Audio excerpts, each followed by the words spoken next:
Firman-Mu ya dan amin. Firman-Mu adalah pribadi-Mu sendiri. Sampaikan firman-Mu kepada kami, Tuhan Yesus. Kami siap menerimanya di dalam nama Yesus Tuhan. Haleluya. Amin. Tepuk tangan dulu bagi Tuhan Yesus.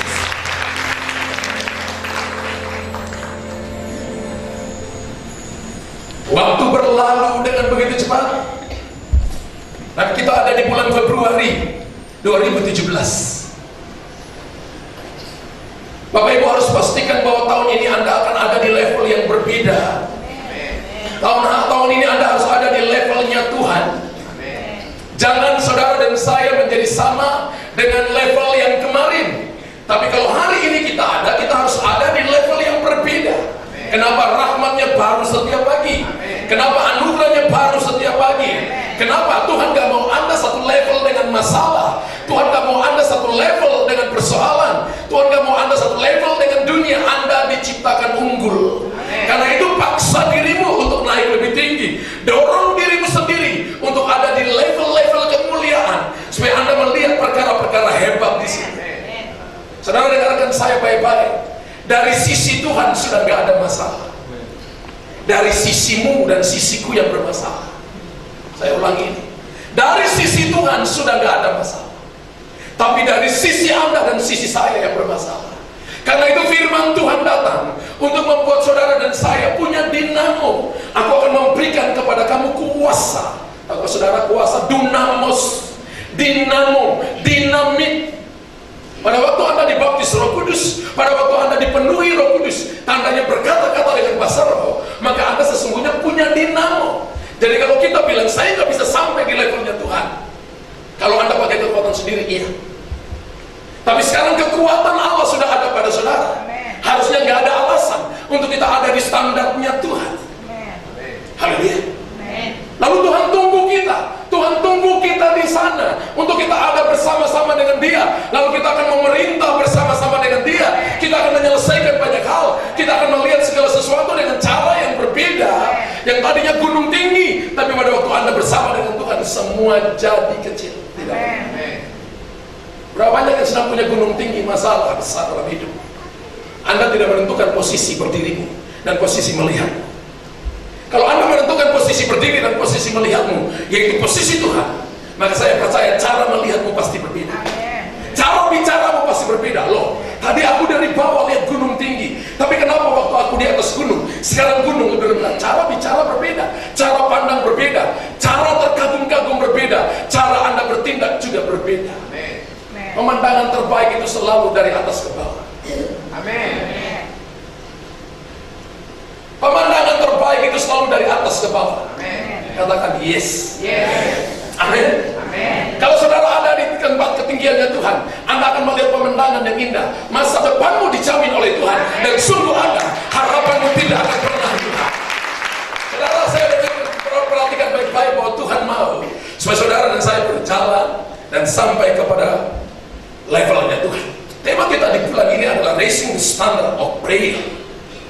Menaikkan, mengangkat standar kehidupan doa. Menaikkan standar kehidupan doa, atau mengangkat standar kehidupan doa. Mari kita lihat firman Tuhan, Yakobus pasal 5 ayat 17.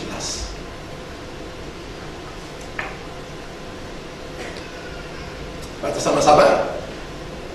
3, 2, 1. Elia adalah manusia biasa, sama seperti saya, dan ia telah bersungguh-sungguh berdoa supaya hujan jangan turun, dan hujan pun tidak turun di bumi selama 3 tahun dan 6 bulan. Baca sekali lagi dengan keras. 3, 2, 1. Elia adalah manusia biasa, sama seperti saya, dan ia telah bersungguh-sungguh berdoa supaya hujan jangan turun, dan hujan pun tidak turun di bumi selama 3 tahun dan 6 bulan. Saudara, perhatikan di sini baik-baik. Kekuatan daripada sebuah doa dari manusia biasa. Yang membedakan dia dengan yang lainnya adalah ada di kata sungguh-sungguh berdoa. Katakan sungguh-sungguh berdoa. Firman Allah berkata dalam perjanjian baru bahwa berdoalah dengan tidak jemu-jemu, berdoalah terus menerus, berdoalah jangan berhenti berdoa. Sebelum jawaban datang,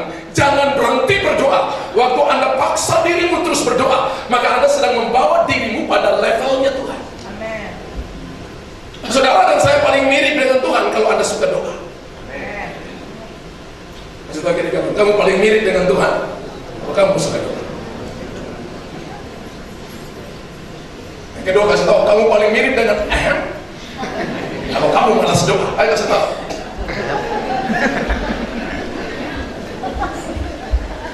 Ya, ya. Kasih tahu yang kedua, kamu paling mirip dengan kalau kamu malas berdoa. Siapa itu?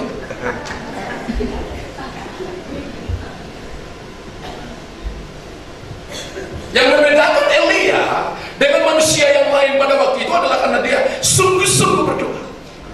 Saya perhatikan bahasa aslinya, artinya ini, dia berdoa dengan sebuah kerinduan yang dalam, dia berdoa dengan sebuah pengenalan yang dalam, dan arti yang ketiga adalah dia berdoa dengan mempercayai Tuhan. Jadi tingkatan orang berdoa adalah tingkatan orang mempercayai Tuhan. Berapa banyak saudara yang berdoa tapi Bapak Ibu nggak lihat hasilnya? Berapa banyak Anda yang berdoa tapi Anda nggak lihat terobosan? Mungkin Anda nggak doa sungguh-sungguh, Anda nggak doa karena mengenal Tuhan, Anda nggak doa karena Anda dan saya percaya kepada Tuhan. Saya sangat amat yakin begini, kalau Anda percaya, Anda pindahkan gunung. Kalau Anda percaya, Anda kalahkan dunia. Iman yang kecil memindahkan gunung, iman yang besar mengalahkan dunia. Berapa banyak yang mau kalahkan dunia? Ternyata begini, waktu saudara dan saya bergaul intim dengan Tuhan, yang disebut sungguh-sungguh itu artinya begini, Bapak Ibu nggak putus asa pada waktu Bapak Ibu belum lihat jawaban. Kita nggak marah pada waktu kita lihat keadaan kita belum berubah. Kita nggak akan stres kalau kita lihat pintu belum dibukakan kepada kita, karena bagian kita adalah doa sungguh-sungguh. Gereja hari-hari ini bukan orang doa sungguh-sungguh, itu sangat jarang. Tapi orang yang mau berkat banyak, orang yang mau disembuhkan banyak, orang yang mau dipulihkan keluarga banyak, orang yang mau anak-anaknya sukses banyak, orang yang mau ada di kepala banyak, tapi tidak banyak orang yang mau doa sungguh-sungguh. Kau Bapak Gembala berani katakan iya? Dilihat dari mana? Daripada waktu kegiatan doa.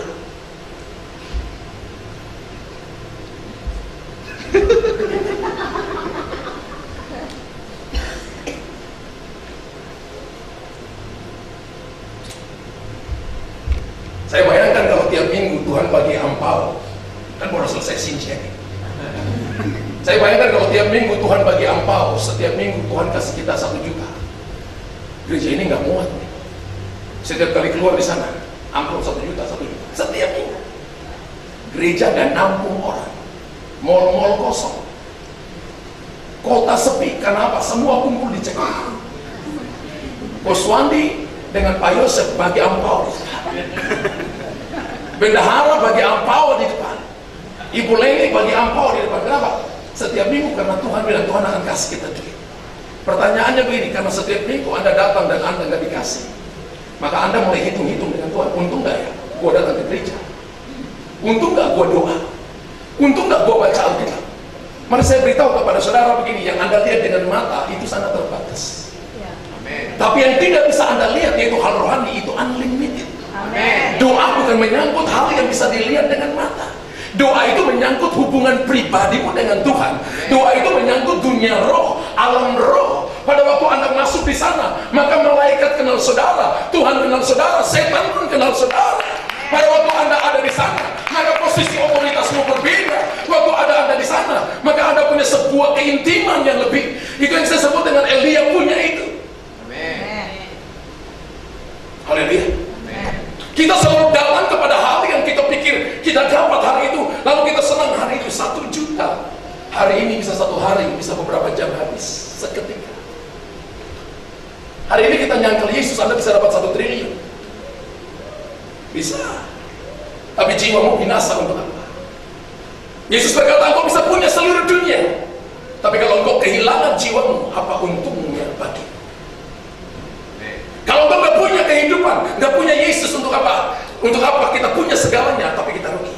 Yang hebatnya lagi, kalau kita punya segalanya, punya Yesus. Haleluya, 12 kali. Nyanyi angkat tangan dan angkat kaki, guling-guling.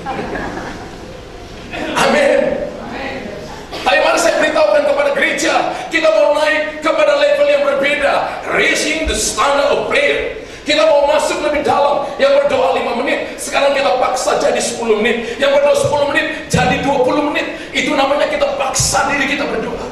Yang berdoa 20 menit jadi 30 menit. Yang 30 menit jadi 1 jam. Yang 1 jam jadi 2 jam. Yang tidak bisa bangun pagi berdoa, paksa dirimu bangun pagi berdoa. Yang tidak bisa baca Alkitab. Yang selalu baca Alkitab, bukan dia yang baca Alkitab, tapi Alkitab yang baca dia, karena dia tidur di atas Alkitab. Berubah. Haleluya. Amin. Itu namanya bahwa kita sedang dorong diri kita dekat dengan. Beginilah Bapak Ibu. Kalau saya ketemu Pak Yosef sekali-sekali, cuma ngomong 1 menit, 2 menit, kemudian 2 tahun lagi saya ketemu Pak Yosef. Shalom Pak. Pak Yosef, siapa ya? Shalom.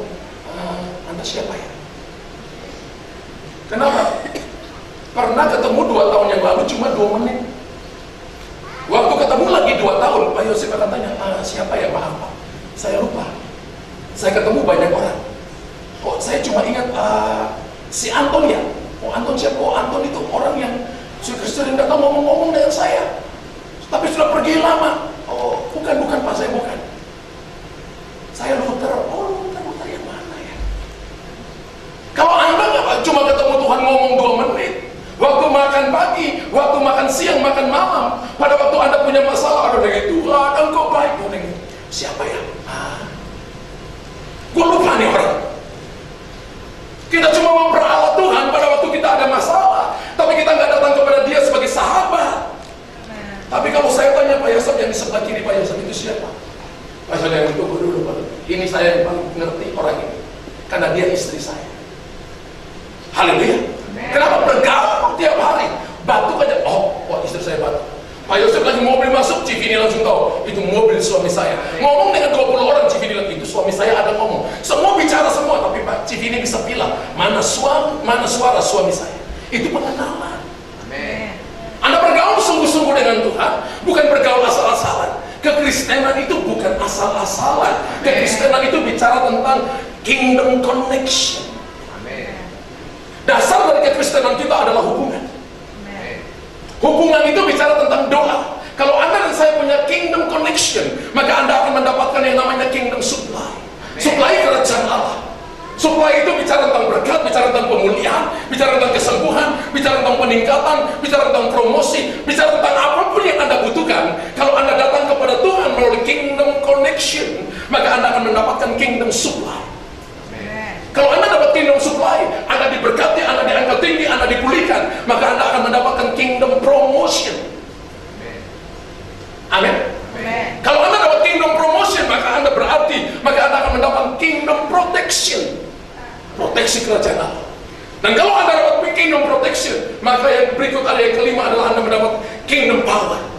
Kuasa kerajaan Allah. Dan saya berdoa gereja, Anda dan saya harus sampai di sana. Bukan cuma 1 orang, bukan cuma 2 orang, tapi all people kita, seluruh pribadi kita di tempat ini harus menjadi orang yang berdoa sungguh-sungguh, karena Tuhan merindukan saudara, Tuhan menantikan saudara. Katakan haleluya. Amin. Nah kalau gereja model seperti ini, saya percaya hidup saudara akan penuh dengan damai, sukacita. Kenapa? Karena waktu Anda hubungan intim dengan Tuhan, Anda akan merasakan damai yang tidak dapat dibeli dengan uang. Coba Anda masuk 1 jam berdoa, waktu Anda keluar, Anda rasa beban Anda diangkat, masalah Anda diangkat, persoalan Anda sepertinya yang besar jadi sangat kecil. Pada waktu Anda masuk berdoa, Anda sedang mengambil posisi paling tinggi untuk menyelesaikan segala yang ada di dalam hidup. Jadi pada waktu kita gagal di sini, maka saya nggak heran kalau kita terus kalah. Saya nggak heran kalau kita terus jatuh. Saya nggak heran kalau kita terus hancur. Saya nggak heran kalau kita terus depresi. Saya nggak heran. Coba Bapak Ibu masuk 1 jam di hadirat Tuhan. Masuk menyembah. Jangan main perasaan. Anda datang dengan sebuah keyakinan, datang dengan percaya. Nyembah 20 menit terasa capcay lewat, ayam goreng lewat, babi kecap lewat. Itu 20 menit pertama. Itu pasti. Yang ibu-ibu akan rasa gini, itu air di kompor udah masih sudah matiin belum? Itu baju sudah setrika belum? Itu mesin cuci masih jalan nggak? Sudah anak-anak sudah makan belum? Itu pembantu dibilang bikin dah, itu lewat 20 menit. Dan selalu kita kalah di 20 menit pertama. Kita berhenti. Kita nggak sampai pada levelnya Tuhan. Lalu Anda pergi dengan pembantu lewat tadi, pergi dengan babi panggang tadi, pergi dengan capcay tadi, Anda pergi dengan beban itu. Jadi kita hidup dalam kedagingan. Waktu Anda lewati itu, maka Anda sedang menembus kedaginganmu. Anda masuk di dimensi lain, yaitu namanya dimensi alam roh. Doa itu adalah dimensi alam roh. Dan Elia ada di sana. Doa sungguh-sungguh. Saya doa gereja. Ini waktu doa sungguh-sungguh. Nanti Anda lihat kalau setiap ada doa memproklamasi, doa proklamasi yang setiap hari Minggu, bangkit dong doa sama-sama, ikut mendukung, ikut amenkan, ikut katakan yes akan terjadi, ikut katakan gini, itu firman Allah, itu perkataan Tuhan akan terjadi dalam keluarga, akan terjadi di kota, akan terjadi di bangsa. Kisah Rasul pasal 10 ayat yang kedua. Kisah Rasul 10 ayat yang kedua. Ayat 1 dan ayat 2 lah. Di Kaisarea ada seorang yang bernama Cornelius. Cornelius itu artinya tanduk. Seorang perwira pasukan yang disebut pasukan Italia. Ia saleh, ia serta seisi rumahnya takut akan Allah, dan ia banyak memberi sedekah kepada umat Yahudi dan senantiasa berdoa kepada apa? Kepada Allah. Sekarang kalau kita bicara Elia, ya Elia keturunan Israel. Tapi bagaimana kalau kita bicara bangsa lain hari ini? Perwira Romawi, perwira Italia yang memimpin 120 prajurit di bawah dia, satu SSK, satuan setingkat kompi. Ya, ini kapten, sekarang mayor. Ya, yang memimpin pasukan Italia. Dan firman Tuhan tidak mencatat dengan jelas kapan ini Cornelius ini diselamatkan. Tapi Alkitab berkata bahwa dia seorang yang saleh. Dia seorang yang membawa keluarganya takut akan Tuhan. Seisi keluarganya takut akan Tuhan, memberi banyak sedekah dan senantiasa berdoa. Saudara perhatikan baik-baik bahwa ada 4 kualitas yang dimiliki oleh seorang yang suka berdoa. Yang pertama itu saleh. Katakan saleh. Saleh saya lihat dari Kamus Besar Bahasa Indonesia. Saleh itu artinya begini: taat dan sungguh-sungguh menjalankan ibadah. KBBI. Dari Kamus Besar Bahasa Indonesia, definisi saleh itu artinya begini: taat dan sungguh-sungguh menjalankan ibadah. Tadi kita baca Elia manusia biasa, tapi sungguh-sungguh apa? Elia manusia biasa, tapi sungguh-sungguh berdoa. Arti saleh yang kedua menurut Kamus Besar Bahasa Indonesia adalah suci dan beriman. Wow. Jadi arti saleh itu bukan cuma taat dan sungguh-sungguh menjalankan ibadah, tapi arti saleh itu juga adalah suci dan beriman. Dari definisi saleh ini, maka saudara lihat bahwa Cornelius memiliki kriteria sebagai orang saleh. Firman Allah berkata begini, yang bilang dia saleh itu Tuhan sendiri. Amin. Anda dan saya harus diakui saleh oleh Tuhan. Amin. Sebab ada orang yang disebut saleh tapi hidupnya tidak saleh. Amin. Jas ini tidak bisa membuat saya saleh. Dasi ini tidak bisa membuat saya saleh. Yang membuat saya saleh itu adalah kehidupan saya yang menyenangkan Tuhan. Amin. Jadi kesalahan saudara tidak bisa diukur dengan ukuran manusia. Kesalahan saudara itu diukur dengan ukuran Tuhan. Jadi kata saleh itu adalah ukuran Tuhan. Amin. Apakah kita sungguh-sungguh, apakah kita suci, apakah kita beriman, itu ukuran Tuhan. Karena dunia bisa menilai seseorang saleh, dunia bisa menilai seseorang itu hidup benar, tapi belum tentu Tuhan bilang dia benar. Saya bisa berkhotbah tentang kebenaran, tapi belum tentu hidup saya seperti apa yang saya khotbahkan. Contoh seperti itu. Ada orang yang khotbahkan kebenaran, tapi belum tentu hidup seperti itu. Makanya salah satu tema, salah satu yang saya pegang, perkataan yang saya pegang, jadi inspirasi dalam hidup saya itu begini, bahwa hidup itu khotbah dan khotbah itu hidup. Orang lihat hidup Anda saja, orang sudah lihat bahwa ada sebuah khotbah yang orang bisa baca. Apa yang Anda bicarakan, apa yang Anda lakukan, itu yang Anda khotbahkan. Jadi kalau Anda nggak suka berdoa, jangan ajar orang berdoa. Anda Anda gak suka baca Alkitab, jangan ajar orang baca Alkitab. Anda gak suka menyembah Tuhan, jangan ajak orang menyembah Tuhan. Anda gak suka memuji di rumah, sekali-sekali memuji, jangan ajar orang memuji Tuhan. Anda gak suka memberi, jangan ajak orang memberi. Ajarilah apa yang Anda alami, ajarilah apa yang Anda lakukan, yang Anda hidupi, maka itu akan hidup. Sharing your life. Anda membagi hidup dengan orang lain. Amin. Itu yang membuat sebuah perubahan besar terjadi dalam hidup kita. Cornelius saleh. Kita lihat beberapa ayat tentang kesalehan. Mazmur 32 ayat yang ke-6.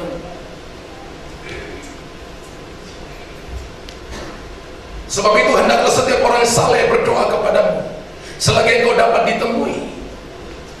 Sesungguhnya pada waktu banjir besar itu tidak melandanya. Katakan amin. Baca ayat baik-baik. Sebab itu hendaklah setiap orang saleh berdoa kepadamu selagi engkau dapat ditemui. Artinya begini, ada waktunya Tuhan tidak bisa ditemukan oleh kita. Kenapa? Hidup kita tidak saleh, hidup kita tidak sungguh-sungguh. Sesungguhnya pada waktu banjir besar terjadi itu tidak melandanya. Ternyata saudara perhatikan baik-baik, orang saleh kalau berdoa, maka banjir besar, masalah besar, persoalan besar, kegoncangan besar tidak akan melandanya, karena dia ada di posisi Tuhan. Dia berdiri bersama-sama dengan Tuhan. Ada kingdom protection, ada kingdom promotion yang ada dalam hidupnya. Katakan amin. Amin. Ingat tema kita tahun ini, Yesaya 59 ayat 19. The Spirit of the Lord shall lift up a standard against him. Ketika masalah datang seperti banjir, maka roh Allah tidak menahan masalah, tapi roh Allah menaikkan standar. Amin. King James, terjemahan King James. Haleluya. Firman Allah dengan jelas berkata, rupanya gini doa orang saleh. Kalau kita hidup saleh, kita hidup sungguh-sungguh, kita hidup suci, kita hidup beriman, maka kita akan diluputkan dari banjir besar yang melanda. Amin. Wow. Banjir bicara tentang masalah persoalan. Banjir kalau datang itu bukan untuk berdamai, banjir selalu datang untuk merusak.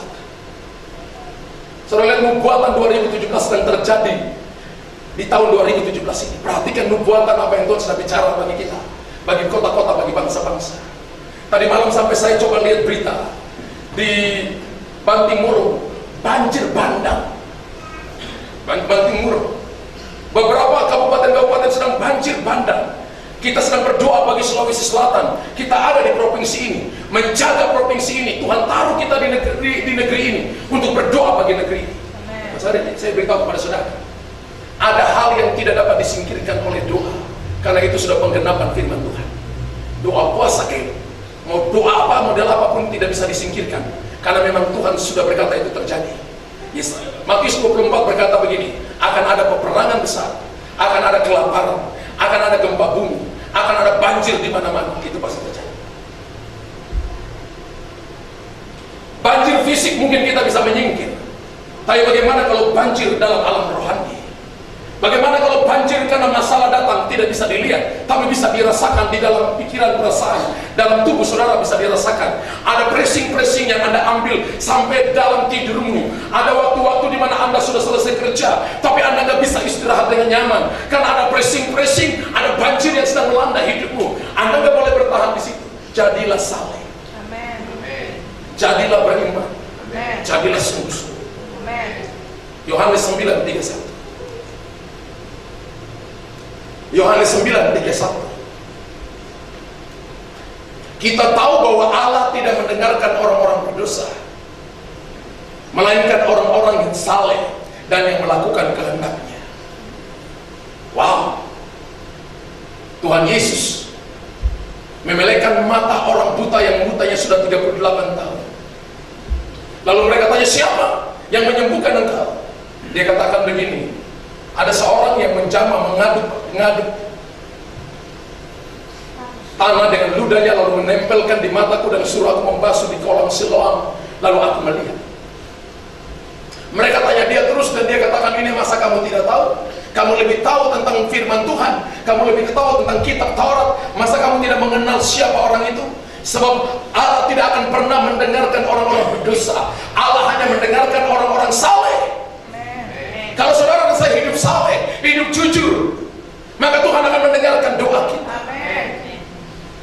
gereja, ini waktunya di mana-mana kita hidup saleh. Hidup saleh bukan bagian pendeta yang ada di depan, bukan tugas para penatua yang ada di depan, bukan tugas mereka yang ada di atas mimbar. Hidup saleh itu adalah bukti semua orang kudus, semua jemaat harus hidup saleh. Jaga perkataanmu, jaga tingkah lakumu, jangan hidup sembarangan, jangan hidup dalam percinaan, jangan melakukan hal-hal yang menyakiti hati Tuhan, jangan suka maki-maki orang, jangan suka gosipkan orang lain, jangan suka terbawa-bawa dalam dosa orang lain. Jaga hatimu supaya jangan tercemar. Amin. Saya beritahu kepada Bapak Ibu, dari tahun lalu saya beritahu ini ada dua roh besar yang sedang dilepaskan hari-hari ini. Pertama adalah kebangkitan agama, dan yang kedua adalah orang beribadah tapi memungkiri kekuatan ibadahnya. Ada pendeta tapi kedapatan korupsi. Jas ini tidak akan bisa menahan siapapun. Hanya keputusan dari dalam yang bisa menjaga saudara berdiri di hadapan Tuhan. Saya yang berdiri di sini pun gak aman kalau saya nggak jaga diri saya. Anda di situ pun gak aman kalau Anda nggak bisa jaga dirimu. Anda nggak bisa bergantung dengan iman orang lain. Anda nggak bisa bergantung dengan pribadi orang lain. Kita bertanggung jawab langsung dengan Tuhan. Kalau bicara hal rohani, bicara tentang bergantung langsung dengan Tuhan. Kita ada di rumah besar ini, kita dididik, kita diajarkan, kita dengar dan kita makan firman Tuhan supaya rohani kita tumbuh. Kita mempraktekkan firman Allah supaya kita jadi kuat. Kita tahu bahwa Allah tidak mendengarkan orang-orang berdosa, melainkan orang-orang yang saleh dan yang melakukan kehendak. Berapa banyak kita yang melakukan kehendak Tuhan? Hari ini Bapak Ibu perhatikan, ini orang terluka itu begitu banyak. Hari ini orang yang percaya Tuhan begitu banyak. Hari ini orang ada di gereja tapi hatinya jauh dari Tuhan begitu banyak. Hari ini orang sepertinya katakan KTP-nya Kristen, tapi hatinya jauh dari Tuhan begitu banyak. Firman Allah berkata begini, bilangan yang ditinggalkan hanya sedikit saja. Apakah pada waktu aku datang ke bumi, aku menemukan iman di bumi? Sampai Tuhan pun penguasa alam semesta menanyakan itu, jangan-jangan gak ada lagi iman di bumi. Karena hanya sedikit orang yang bertahan. Dan mari saya beritahukan kepada saudara, biarlah kita termasuk yang sedikit itu. Amin. Saudara lihat ini, hanya sedikit orang yang mau datang di hadirat Tuhan. Hanya sedikit orang yang datang mau menyembah Tuhan. Hanya sedikit orang yang mau beribadah. Hanya sedikit orang yang mau sungguh-sungguh dengan Tuhan. Tidak semua orang sungguh-sungguh. Kita boleh duduk di tempat yang sama, tapi pertumbuhan rohaninya bisa berbeda. Dengar firman yang sama, tapi perbuatan kita bisa berbeda. Kita ada di gereja yang sama, tapi satu dipromosi, satu tidak dipromosi. Satu diberkati karena melakukan kehendak Tuhan dan firman Tuhan. Satunya tambah hancur, tambah hancur, tambah hancur, tambah hancur. Apa yang membedakannya? Gereja, Tuhan gak pilih kasih. Jadi anak mami saja. Amin. Maka saudara akan tetap dipercaya oleh Tuhan. Amin. Ingat, Tuhan kita itu juga paling makan puji. Amin. Karena dia suka pujian, dia juga makan puji. Haleluya. Amin. Tapi kalau saudara hidup gak benar di hadapan Tuhan, jangan harapkan perkara besar. Amin. Amin. Saya membayangkan orang-orang yang dekat di sekeliling. Kemarin Pak Yosef cerita ada salah satu pemimpin militer di kota ini. Tugasnya di mana dulu? Papua ya. Tugasnya di Papua. Terus Kasat itu datang. Waktu Kasat datang dia melayani Kasat dengan sungguh-sungguh, melayani dengan sungguh-sungguh, melayani dengan sungguh-sungguh, melayani dengan sungguh-sungguh, sampai Kasat pulang dia melayani dengan baik. Ketika Kasat pulang langsung dia ditarik ke Jakarta, ke pusat, jadi sekretaris pribadinya Kasat. Kemudian Kasatnya naik jadi panglima, diganti dengan Kasat yang baru tetap dipakai, karena mungkin bisikan ini orang bisa dipercaya melayani dengan baik, anak manis. Apa saja lakukan, taat itu adanya tanpa alasan. Saudara, kalau namanya taat itu nggak bisa cari alasan. Yesus taat itu tanpa tanya alasan. Alasannya apa? Anda nggak punya alasan, Tuhan punya alasan. Anda tanya pemimpin, Anda nggak punya alasan, pemimpin punya alasan. Kenapa seperti itu? Anda tanya orang tua punya alasan kenapa seperti itu. Anak-anak nggak usah tanya alasan. Jadi sespri, kemudian setelah ada sesuatu terjadi di sebuah kota, lalu akhirnya dia diutus untuk menjadi dandimnya, dandim. Dari letkol dikasih satu pangkat jadi kolonel. Kalau dia tetap mati, sebentar lagi satu bintang. Kalau Anda tetap manis di hadapan Tuhan, lakukan apa yang Tuhan mau. Sering datang dengan doa, sering datang menyembah Tuhan, mengenal Tuhan, memuji, menyembah Dia. Saya percaya promosi pasti. Saya percaya Anda diangkat, dipulihkan pasti, dipercayakan perkara besar. Yes, itu pasti. Yang saya heran gini, kenapa itu nggak terjadi? Saya baca banyak buku, saya baca ratusan buku, saudara. Saya suka baca buku. Dan saya simpulkan seluruh buku-buku itu. Orang-orang hebat yang dipakai Tuhan adalah orang-orang yang punya basically suka punya kingdom connection dengan Tuhan. Mereka punya waktu-waktu pribadi menyembah Tuhan, berdoa dengan Tuhan. Mereka punya waktu-waktu pagi hari yang tidak dapat diganggu. Mereka matikan handphonenya, mereka matikan telepon rumahnya, dan bilang kepada istrinya supaya jangan diganggu. Ada hamba-hamba Tuhan yang lagi radikal, katakan begini, kalau aku ketemu istriku, siapapun termasuk presiden, kalau telepon jangan ganggu saya. Saya lagi ketemu presiden di atas segala presiden. Orang sampai prioritas Tuhan seperti itu. Saya bayangkan bini Tuhan mukanya langsung bangga. Anak, wow, nggak usah minta, gua udah tahu kamu butuh apa. Nggak usah bilang deh, gua udah tahu kamu butuh apa. Seperti Daud datang gini, Tuhan bilang kepada Nathan, apa yang diinginkan hatimu, lakukan saja. Saking begitu. Coba kalau hari ini Tuhan bilang ke kamu, apa yang dilakukan hatimu, lakukan saja. Bahaya ada yang minta kawin lagi.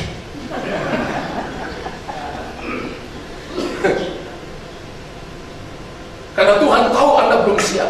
Tuhan gak berani tanya itu. Daud orang yang paling penting dan mendapat perkenan Tuhan. Wow, saleh. Mazmur 37 ayat 18. Mazmur 37 18. Tuhan mengetahui hari-hari orang yang saleh, dan milik pusaka mereka akan tetap untuk selama-lamanya. Ternyata hidup saleh di hadapan Tuhan adalah jaminan buat warisan kita tetap untuk selamanya. Ingat bahwa Bapak kita adalah punya warisan. Dia punya legacy yang akan dia berikan kepada saudara. Kita putra dan putrinya. Warisan tidak akan diberikan kepada pegawai, tapi warisan hanya diberikan kepada putra dan putri. Katakan amin. Amin. Saudara adalah putra dan putri Tuhan. Maka warisan akan diberikan kepada putra dan putri. Ternyata begini, orang saleh itu adalah para putra dan putri. Mereka akan memiliki milik pusaka. Milik pusaka mereka tetap untuk selama-lamanya. Saudara gak perlu khawatir tentang hidup ini. Hidup saleh aja, bangun hubungan dengan Tuhan, naik kepada standar doa, suka berdoa, doa sungguh-sungguh, maka milik pusakamu tidak akan pernah diambil daripadamu. Itu akan tetap untuk selama-lamanya. Tepuk tangan bagi Tuhan. Hal yang kedua yang kita belajar dari karakteristik Cornelius, bukan cuma saleh, ia membawa seisi keluarganya untuk takut akan Tuhan. Dikatakan begini, serta seisi rumahnya takut akan Allah. Hebat sekali orang ini. Seorang dari bangsa yang tidak mengenal Allah, yang mereka menyembah berhala, menyembah dewa yang namanya Zeus, yaitu bangsa Italia, bangsa Romawi. Tiba-tiba sekarang dikatakan mereka takut akan Allah. Saleh bahkan membawa seisi rumahnya, istri, anak-anaknya, para pembantunya, orang-orang yang ada di rumahnya, para budaknya, seisi rumahnya takut akan. Saudara, kalau baca Amsal 1 sampai Amsal 31, ada banyak hal tentang takut akan Tuhan. Takut akan Tuhan adalah sumber pengetahuan. Takut akan Tuhan adalah hikmat. Takut akan Tuhan adalah kekayaan, kehormatan, kehidupan. Takut akan Tuhan adalah jaminan hidupmu. Takut akan Tuhan adalah panjang umur. Ternyata dalam takut akan Tuhan itu kata di mana dikasih fasilitas penuh untuk saudara. Jadi waktu orang punya takut akan Tuhan, Anda dapat fasilitas utuh. Amin. Firman Allah berkata begini, berarti ini kebiasaan berdoa yang dibangun oleh Cornelius, sudah dia bangun dari keluarga, karena seisi keluarganya dibawa untuk takut akan Tuhan. Ternyata untuk latih orang berdoa harus dimulai dari keluarga. Suami istri lakukan, nanti anak-anak ikut. Anda jangan suruh, nah berdoa ya. Papa mama aja gak pernah berdoa, bagaimana suruh anak berdoa? Nah baca Alkitab ya, papa mama aja gak pernah baca Alkitab. Ternyata kita lakukan dulu. Setiap pagi jam 5 kami bangun, seisi rumah bangun berdoa. Anak-anak saya Chris dan Cherry mulai dari kecil, dari mulai bangun Dari kamarnya datang masih matanya tertutup, kita pegang-pegang tangan. Sampai di tempat kita tidur, tempat tidur kita langsung tidur lagi. Kita bangunin, tidur lagi. Saya bilang istri saya, nanti aja lama-lama juga bangun. Sampai akhirnya kita doa, mereka mulai bangun, mulai datang ikut menyembah Tuhan, mulai ikut memuji Tuhan. Karena terbiasa setiap hari mereka lihat itu terjadi. Ternyata orang tua itu jadi model. Saya bayangkan Cornelius itu jadi model. Mungkin dia berdoa sendiri, lalu dia ajak istrinya, ajak suaminya, seisi keluarga di bawah. Dia mengajarkan mereka tentang firman Allah. Ternyata pelajaran tentang doa dimulai dari keluarga. Keluarga-keluarga yang saya kasihi, mulailah bawa istri anak-anakmu berdoa sama-sama. Kalau Anda sudah biasa berdoa sendiri, pegang tangan istrimu menyembah Tuhan. Kalau sudah suami istri, ajak anak-anak berdoa. Bagaimana kalau bayi, ajak dia, karena dari mulut bayi-bayi yang menyusu telah ku letakkan pujian untuk membungkamkan musuh dan pendendam. Tangisan bayi-bayi usir setan. Haleluya. Amin. Nyanyian tangisan karena lapar musir setan. Karena orang tuanya takut akan Tuhan. Dari mulut bayi-bayi yang menyusu telah ku letakkan dasar untuk puji-pujian. Kebiasaan yang baik harus ditransferkan buat orang lain. Yosua 24 ayat yang ke-15. Coba kita lihat. Yosua 24 ayat 15. Tetapi jika kamu anggap tidak baik untuk beribadah kepada Tuhan, pilihlah pada hari ini. Hidup ini pilihan. Katakan, hidup ini pilihan. Pilihlah pada hari ini kepada siapa kamu akan beribadah. Kalau saudara dapat ada kata Allah seperti ini, bacanya ilah. Ya, terjemahan sehari-hari katakan dewa. Ilah yang kepadanya nenek moyangmu beribadah di seberang sungai Efrat, atau ilah atau dewa orang Amori yang akhirnya kamu diami. Tetapi aku dan seisi rumahku, kami akan beribadah kepada Tuhan. As for me and my house, we will serve the Lord. Tetapi aku dan seisi rumahku akan melayani Tuhan. Katakan amin. Katakan amin. Aku dan seisi rumahku. Cornelius melakukannya. Aku dan seisi rumahku. Luther dan seisi rumahnya. Pak Yosef dan seisi rumahnya. Koswandi dan seisi rumahnya. Ibu Leni dan seisi rumahnya. Anda seisi rumahmu menyembah Tuhan. Karena itu pilihan. Hari ini kita memilih untuk kita raising the standard of prayer, menaikkan standar kehidupan doa. Gak ada cara lain, kita mulai dengan keluarga kita. Katakan amin. Kualitas ketiga yang dimiliki Cornelius adalah ia banyak memberi sedekah bagi orang Yahudi.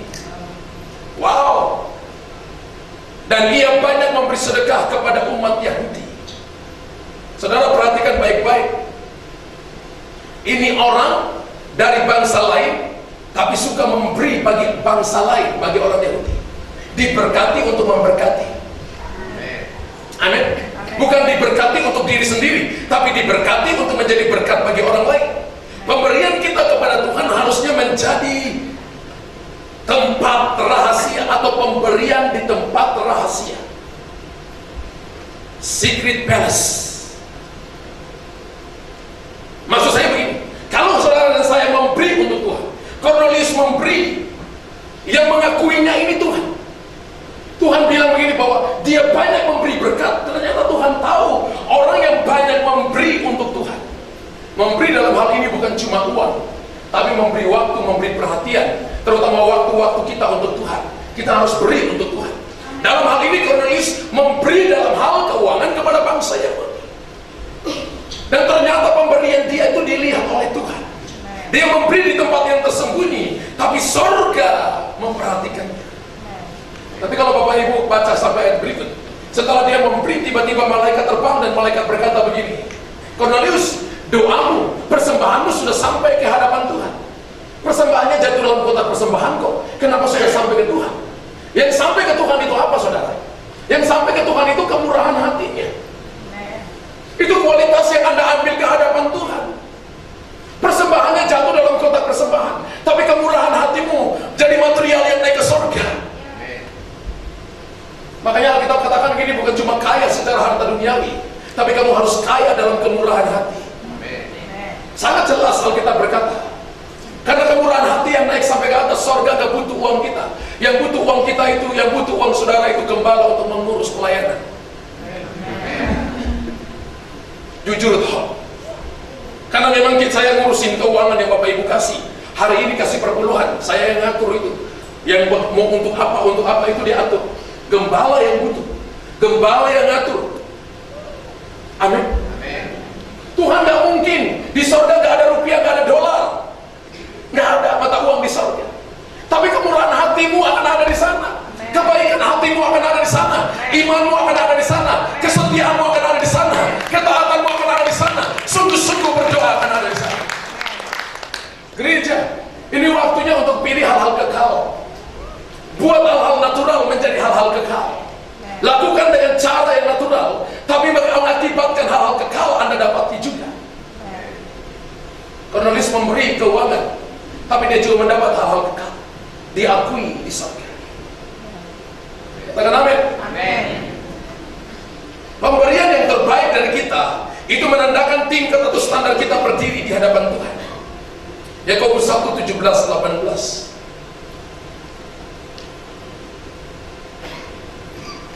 Setiap pemberian yang baik dan anugerah yang sempurna datangnya dari atas. Baca sama-sama ya. Setiap pemberian yang baik dan setiap anugerah yang sempurna datang dari mana?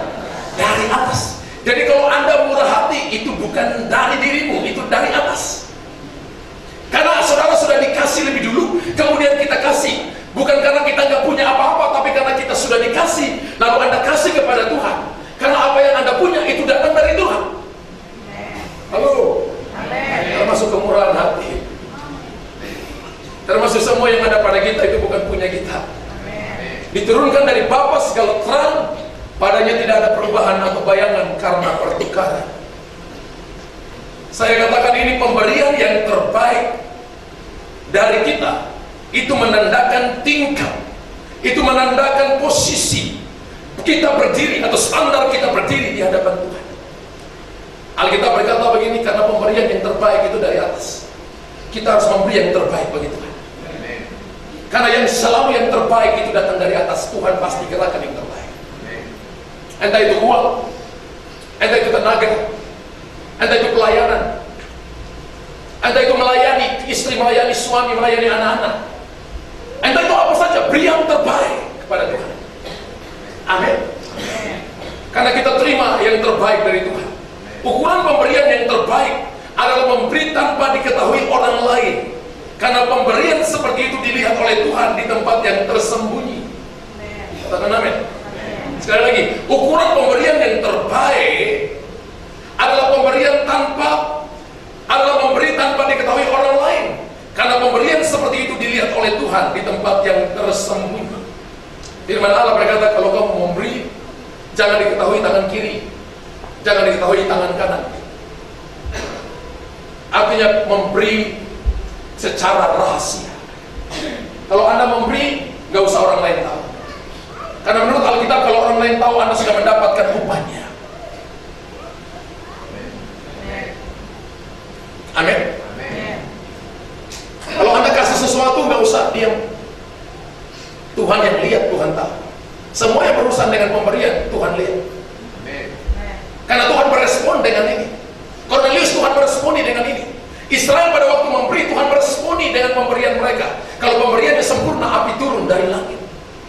Revival, jawaban doa. Gereja, mari pada waktu kita memberi, kita nolong orang lain.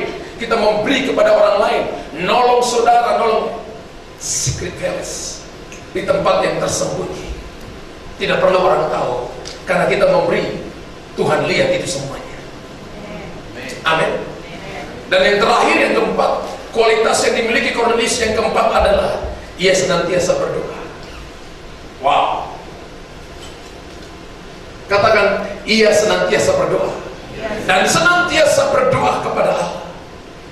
Ternyata Cornelius ini adalah seorang nabi dari bangsa lain. Ternyata Cornelius ini adalah seorang anak Tuhan, warisan daripada kerajaan Allah, putra dari kerajaan Allah yang percaya Yesus sungguh-sungguh dan mendemonstrasikan kehidupan ilahi. untuk saudara dan saya belajar. Oh, kalau Elia yang mungkin dia Yahudi Pak Pendeta, tapi Cornelius bangsa yang tidak mengenal Allah waktu itu. Kita bangsa-bangsa lain punya 4 kualitas: saleh, membawa sesi keluarganya dalam takut akan Tuhan, memberi persembahan yang terbaik. Yang keempat yang kita sedang belajar, senantiasa berdoa. Pertanyaan saya begini, apakah Anda senantiasa berdoa? Apakah Anda berdoa waktu Anda terjepit saja? Apakah Anda berdoa karena Anda ada mau dengan Tuhan, alias Anda sedang memperalat Tuhan? Atau Anda bangun kehidupan doa karena memang Anda cinta Tuhan? Anda bangun kehidupan doa karena memang Anda membutuhkan Tuhan, karena tanpa Tuhan kita gak bisa apa-apa. Definisi doa bagi saya adalah begini: saya gak bisa apa-apa tanpa Tuhan, karena itu saya doa. Kenapa Tuhan suruh kita? Bahkan kita sedang adakan doa puasa 10 hari, karena saya akui saya gak bisa apa-apa. Saya bisa pakai begitu banyak pengalaman saya dalam pelayanan, tapi pasti itu ada batasnya. Karena itu kita bawa seluruh jemaat menyembah Tuhan. Sampai kapan? Sampai Tuhan suruh berhenti. So, saya percaya nggak mungkin setan suruh kita doa puasa. Tiap hari saya sudah kepingin makan. Amin. Tapi pagi-pagi udah puasa, makanan enak lewat. Tunggu sampai nanti buka puasa. Kalau masih ada, kalau tiba-tiba habis, telan air udah puasa lagi. Jadi kalau mau pilih makan, saya juga pilih makan. Tapi karena Tuhan suruh puasa, ya puasa. Kenapa? Karena ada level yang tinggi yang tidak dapat digapai oleh doa biasa. Jadi sini tidak dapat diusir kecuali dengan doa dan puasa. Saya percaya bahwa sedang terjadi pemurnian dalam gereja. Amin. Bahkan beberapa orang sedang berdoa, mereka berdoa pada waktu doa malam dan berkata begini. Mereka dapat penglihatan bahwa sepertinya Tuhan sedang membersihkan gereja lokal ini. Waktu saya dengar, saya katakan ini jadi menurut kehendak. Engkau tahu yang terbaik. Haleluya. Amin. Saya percaya pemurnian terjadi, pembersihan terjadi, supaya gereja ini akan semakin jadi kinclong, semakin bersinar di hadapan Tuhan, naik lebih tinggi di hadapan Tuhan, melihat perkara-perkara besar akan terjadi. Haleluya. Amin. Berdoa membuat kita terjaga supaya kita tidak jatuh dalam berbagai pencobaan. Matius 26:41. Satu ayat lagi saya selesai.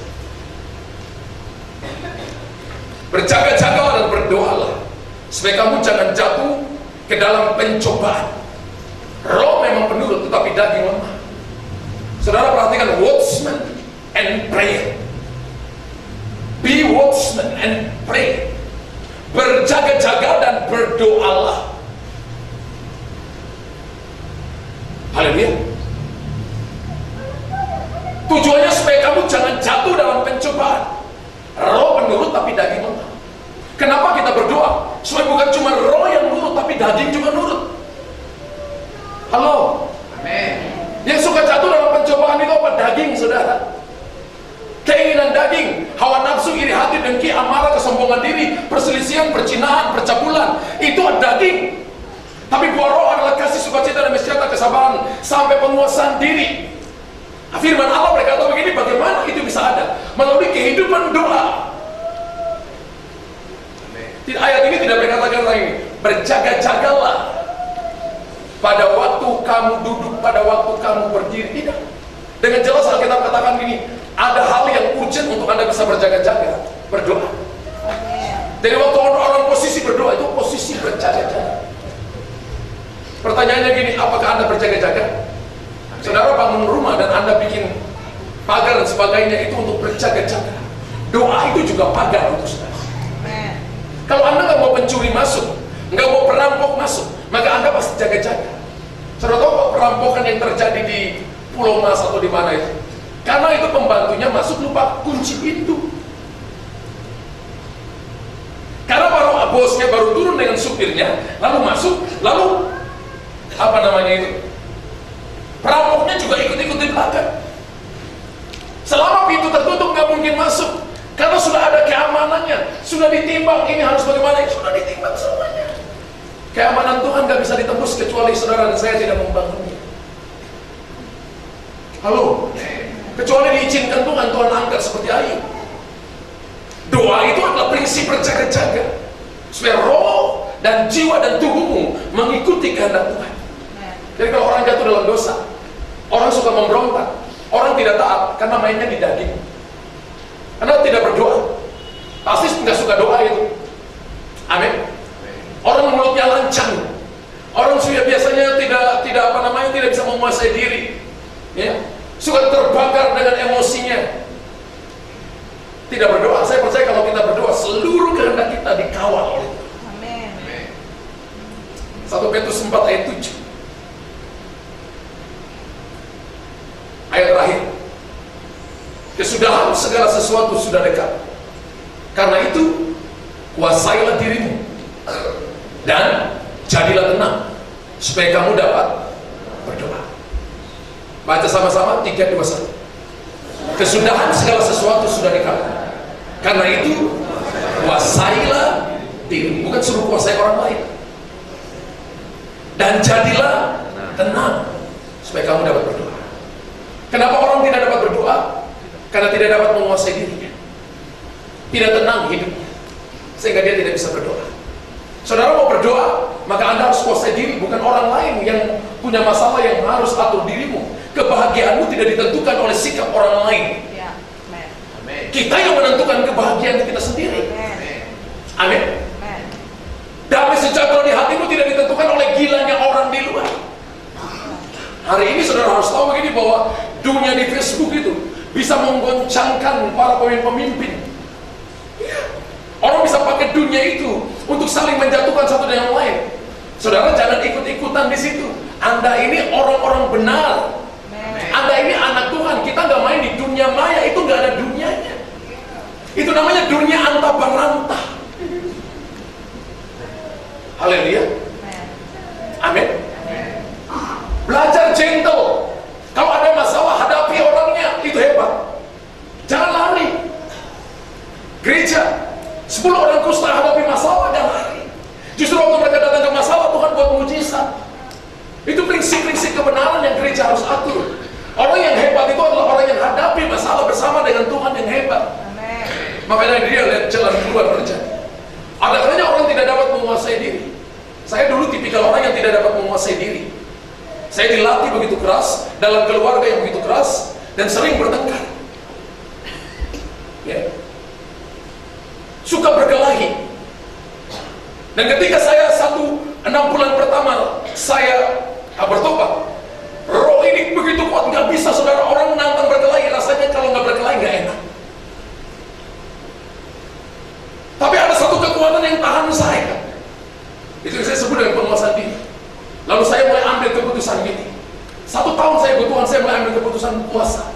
Saya mulai puasa itu dari jam 10 pagi sampai jam 12 siang. Puasa 2 jam. Saya lihat 2 jam yang saya tunggu itu seperti saya lagi tunggu 2 hari. Waduh, lama, 1 menit pun lama. Lalu puasa, naik 6 jam, naik 8 jam, naik saudara, naik sampai melatih diri. Kalau enggak bisa kuasai diri juga. Gembala saudara yang ada di depan. Cara satu-satunya adalah jangan beri makan daging. Kalau Anda nggak cas baterai, kalau habis baterainya, maka handphonemu nggak bunyi. Sekali-sekali jangan dikasih makan supaya dagingmu nggak bunyi. Amin. Ayo doa puasa. Amin. Saya nggak mau lihat saudara karena aminnya cuma sedikit. Doa puasa. Amin. Saya nggak heran kalau ada yang tetap masih dagingnya muncul, berarti malas doa dan puasa. Bukan menghakimi, tapi perjalanan iman saya dengan Tuhan, saya sudah ketemukan orang-orang seperti itu. Kalau orang berdoa nggak mungkin seperti itu. Kalau orang dekat dengan Tuhan nggak mungkin seperti itu. Dia sangat rohani kalau dekat dengan Tuhan. Dia tahu cara yang tepat seperti apa. Amin. Penguasaan diri, ketenangan dalam menghadapi berbagai hal adalah kunci sebuah doa yang penuh kuasa. Saya ulangi perkataan terakhir. Penguasaan diri, ketenangan dalam menghadapi berbagai hal adalah kunci sebuah doa yang penuh kuasa. Haleluya. Tuhan memberkati saudara. Tepuk tangan bagi kita.